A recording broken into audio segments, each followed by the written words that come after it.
FIFA football বিশ্বকাপ শুরু হতে আর এক মাসও বাকি নেই। এর আগে যেন নিজের সেরা ছন্দে রয়েছেন লিওনেল মেসি। মেজর লিগ সকারে এফসি সিনসিনাটির বিপক্ষে জোড়া গোল করেছেন আর্জেন্টাইন মহাতারকা। ম্যাচে দলের হওয়া 5 গোলের 4টিতেই সরাসরি অবদান তার। মেসি জাদুর শুরুটা 24 মিনিটে। বক্সের বাইরে থেকে বল বাড়িয়ে দেন রদ্রিগো ডি পল। ছুটে গিয়ে বল নাগালে নেন সিনসিনাটির ম্যাট মিয়েজগা। তবে বল ক্লিয়ার করতে গিয়ে তিনি উল্টো মেসির দিকে পাস দেন। সুযোগ কাজে লাগাতে ভুল করেননি মায়ামির অধিনায়ক। দলও পায় লিড। পরবর্তীতে 2 গোল করে উল্টো লিড নেয় সিনসিনাটি। দলের বিপদে ফের দৃশ্যপটে হাজির মেসি।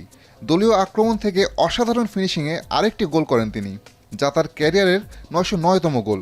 উত্থান পতনের ম্যাচে ব্রাজিলিয়ান অ্যাটাকার ইভান্ডারের গোলে আরও একবার এগিয়ে যায় সিনসিনাটি। ম্যাচের পরের গল্পটা মায়ামির, যেখানে নায়ক চরিত্রে মেসি। তার অ্যাসিস্ট থেকে গোল করেন মাতেও সিলভেত্রি। এটি মেসির ক্যারিয়ারের 411তম অ্যাসিস্ট। মিনিট 5 পর গিরমান বেনতেরামের গোলে এগিয়ে যায় হেরন্সরা। এখানেও পরোক্ষভাবে অবদান ছিল মেসির। 89 মিনিটে তার শটেই মায়ামির জয় নিশ্চিত হয়, যদিও খাতা কলমে এটি লেখা আত্মঘাতী হিসেবে।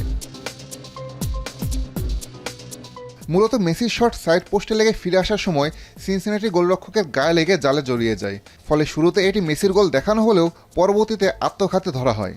ফুটবলের নিয়ম অনুযায়ী গোলের জন্য নেয়ার শট বা লক্ষ্য বার পোস্টের মাঝে থাকতে হবে।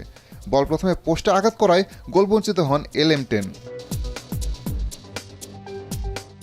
নিয়মের বেড়াজালে হ্যাট্রিক না হলেও আরও একবার 10-এ 10 মার্কস নিয়ে মাঠ ছেড়েছেন 39 বছর বয়সী মেসি। মায়ামির হয়ে সবশেষ 3 ম্যাচে 4 গোলের পাশাপাশি করেছেন 4টি অ্যাসিস্টও। বিশ্বকাপের আগে তার এমন ফর্ম নিঃসন্দেহে প্রত্যাশা বাড়াবে বর্তমান চ্যাম্পিয়নদের সমর্থকদের। আসাদুজ্জামান লিটন, এখন।